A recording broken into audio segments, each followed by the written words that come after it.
ఒకవైపున సూపర్ 6లు కనిపించవు, సూపర్ 7లు కనిపించవు. ఆయన ఎన్నికలప్పుడు చెప్పిన మాటలు ఏవి కూడా కనిపించవు.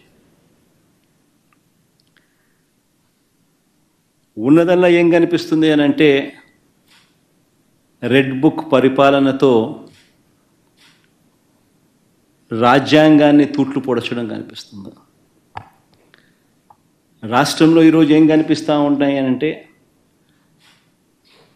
లిక్కర్ స్కాము, శాండ్ స్కాము దగ్గర నుంచి మొదలు పెడితే ప్రతి నియోజకవర్గంలో ప్యాకెట్ క్లబ్బులు, ప్రతి నియోజకవర్గంలోనూ మాఫియాలు. ఏ నియోజకవర్గంలో ఈరోజు ఏ మైనింగ్ యాక్టివిటీ చేయాలన్నా, ఏ పరిశ్రమ నడపాలన్నా ఈరోజు ఎమ్మెల్యేలకు ఇంత, చంద్రబాబుకి ఇంత అని కలెక్షన్ మెకానిజంతో ఒక మాఫియా సామ్రాజ్యం నడుస్తూ ఉంది. ఈరోజు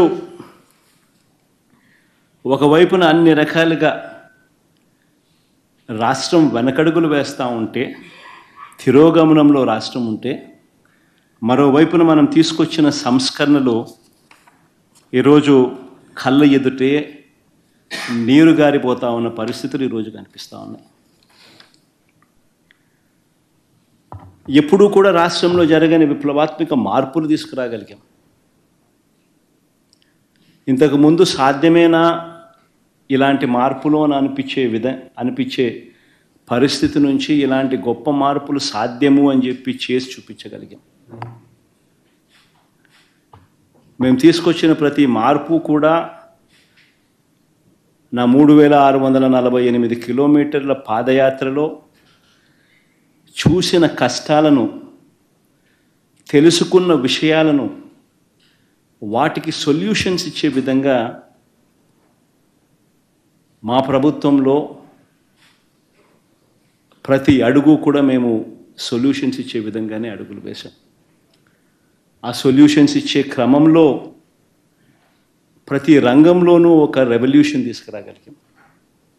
ఆ సొల్యూషన్స్ ఇచ్చే క్రమంలో ఇది సాధ్యం అవుతుందా అనే పరిస్థితి నుంచి సాధ్యం చేసి చూపించగలిగాం. ఎప్పుడు ఊహించని మార్పులు తీసుకురాగలిగాం.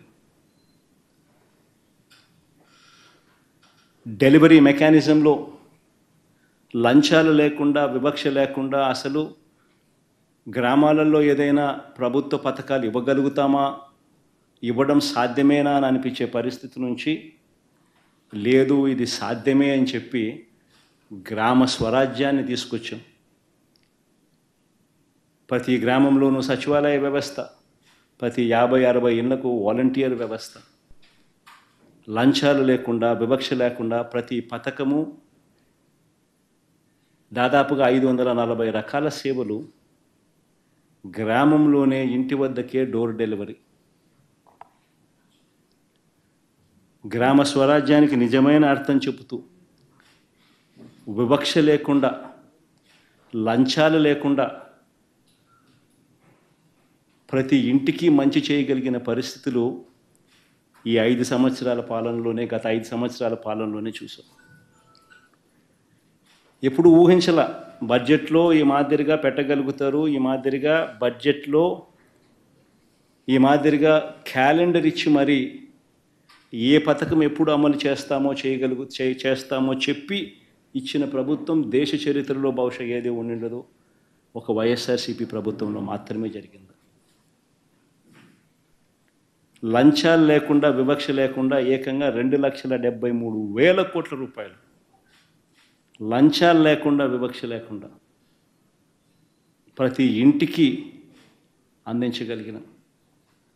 అందించగలిగిన పాలన నుంచి ఈరోజు మళ్ళీ జన్మభూమి కమిటీలు, మళ్ళీ తెలుగుదేశం పార్టీ నాయకుల చుట్టూ తిరగడాలు, ఉన్నవన్నీ కటింగులు, అసలు ఏ స్కీములు లేని పరిస్థితులు. ఇది చంద్రబాబు నాయుడు గారి ప్రభుత్వంలో ఈరోజు కనిపిస్తూ ఉన్న పరిస్థితులు. ఊహించని విధంగా గవర్నమెంట్ బడులలో ఇంగ్లీష్ మీడియం సాధ్యమేనా అన్న పరిస్థితి నుంచి గవర్నమెంట్ బడులు ఏ రోజైనా ప్రైవేట్ బడులతో కాంపిటీషన్లో చేయగలుగుతాయా అన్న పరిస్థితి నుంచి మొట్టమొదటిసారిగా గవర్నమెంట్ బడులతో ప్రైవేట్ బడులు కాంపిటీషన్ లేకి తీసుకొచ్చిన పరిస్థితులు వైఎస్ఆర్సీపీ ప్రభుత్వంలోనే చూసాం. గవర్నమెంట్ బడులలో ఇంగ్లీష్ మీడియంతో మొదలు పెడితే సిబిఎస్ఈ ఐబీ దాకా ప్రయాణం తీసుకొచ్చింది ఎవరంటే వైఎస్ఆర్సీపీ ప్రభుత్వంలో.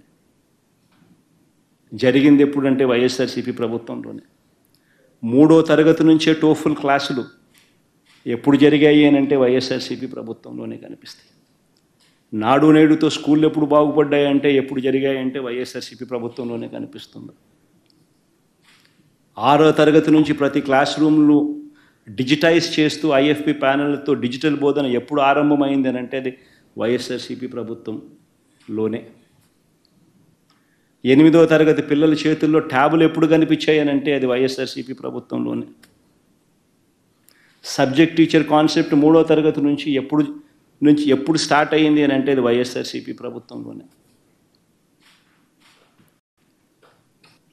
బడులకు పోతా ఉన్న పిల్లలకు తల్లులను ప్రోత్సహిస్తూ పిల్లలను బడికి పంపించేలా తల్లులను ప్రోత్సహిస్తూ అమ్మఒడి ఎప్పుడు ఇచ్చారు అని అంటే అది వైఎస్ఆర్సీపీ ప్రభుత్వంలోనే. పూర్తి ఫీజు రీఎంబర్స్మెంట్తో పిల్లలకు అండగా ఎప్పుడు నిలబడింది అని అంటే అది వైఎస్ఆర్సీపీ ప్రభుత్వంలోనే. ఆన్లైన్ వర్టికల్స్ తీసుకొచ్చి సర్టిఫైడ్ ఆన్లైన్ వర్టికల్స్ కరికులంలో భాగంగా ఎప్పుడు తీసుకొచ్చాము అని అంటే అది వైఎస్ఆర్సీపీ ప్రభుత్వంలోనే. మ్యాండేటరీ ఇంటర్న్షిప్లో మొదలెడితే కరికులంలో మార్పులు, సిబిఎస్ఈ నుంచి ఐబీ దాకా ప్రయాణం, ఇటువంటి రెవల్యూషన్స్ అన్నీ ఎప్పుడు జరిగాయనంటే వైఎస్ఆర్సీపీ ప్రభుత్వంలోనే.